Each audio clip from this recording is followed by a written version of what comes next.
আগামী ২৫ তারিখে বিএনপির ভারপ্রাপ্ত চেয়ারম্যান জনাব তারেক রহমান আসছেন বাংলাদেশে।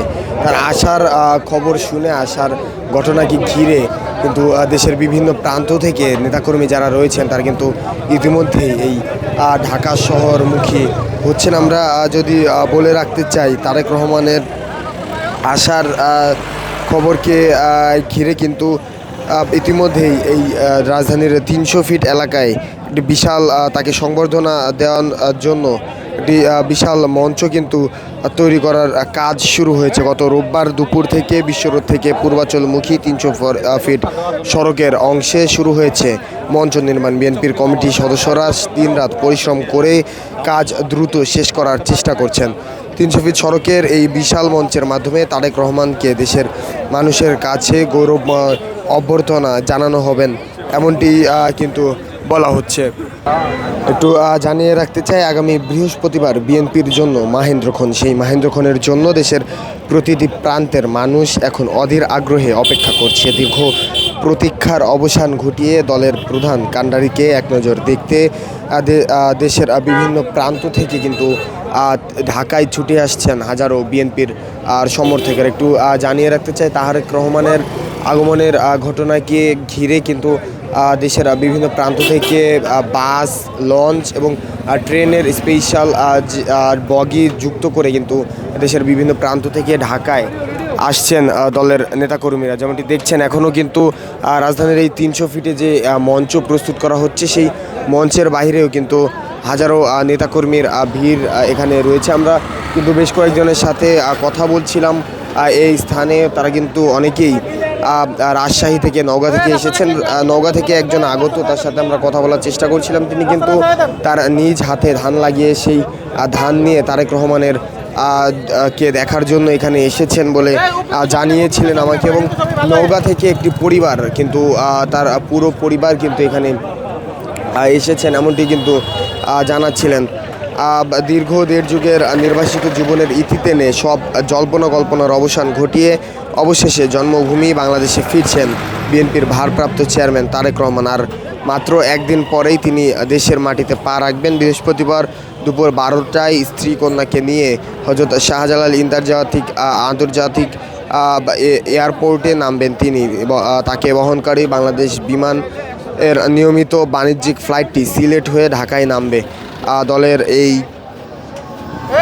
কান্ডারিকে স্বাগত জানাতে বর্ণাঢ্য আয়োজনের প্রস্তুতি চলছে বিএনপিতে। রাজধানীর পূর্বাঞ্চলের এই ৩০০ ফিট সড়কে যেমনটি দেখানোর চেষ্টা করছি, সংবর্ধনা দিতে বড় সমাবেশের আয়োজন করছে দলটি। এর মধ্যে শুরু হয়েছে সমাবেশের ঢাউস আকৃতির মঞ্চ তৈরির কাজ। গঠন করা হচ্ছে শৃঙ্খলা কমিটি, সাজানো হচ্ছে স্বেচ্ছাসেবক টিম।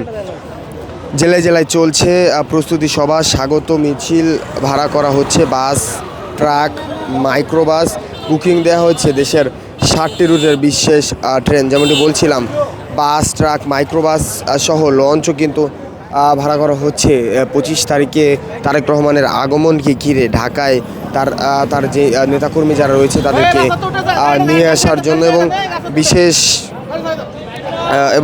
বিশেষ ট্রেন কিন্তু দেশের 60টি রুটের বিশেষ ট্রেন কিন্তু দেওয়া হচ্ছে।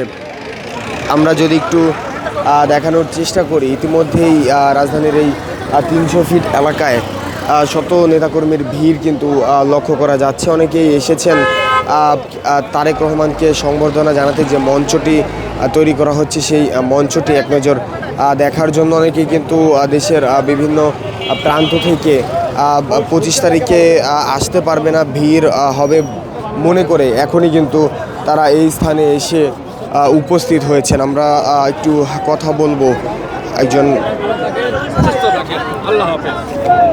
তারেক রহমান এতদিন পরে দেশে আসছেন, কেমন লাগছে বিষয়টা?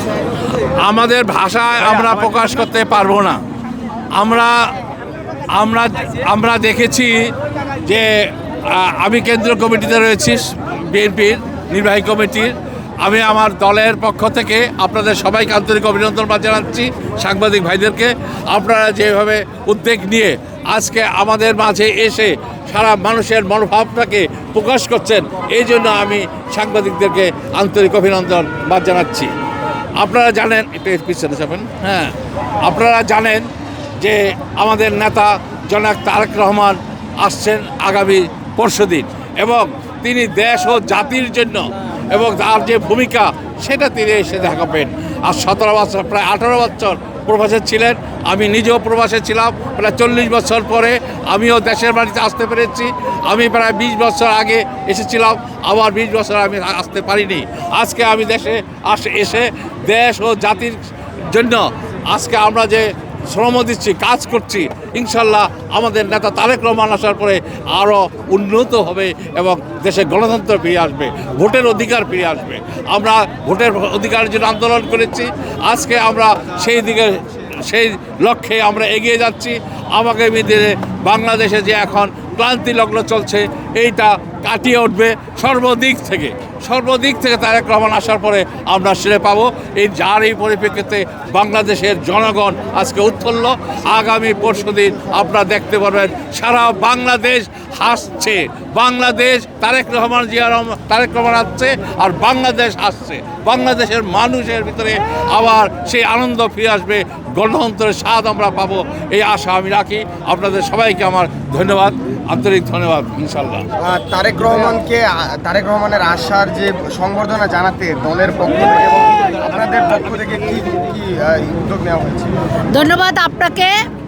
আমরা প্রবাসে থেকে 17 বছর যেই দিনটার জন্য অপেক্ষা করেছি, সেই দিনটার প্রতিফলন হতে যাচ্ছে। আমরা সারা বাংলাদেশের 18 কোটি মানুষ যে গণতন্ত্রের জন্য লড়াই করেছেন, আমাদের নেতা জনাব তারেক রহমান প্রবাসে থেকে এই স্বৈরাচারী সরকারের মিথ্যা মামলা থেকে বাংলাদেশের ভোটার অধিকারের জন্য সে দিনের পর দিনে লড়াই করে যাচ্ছে।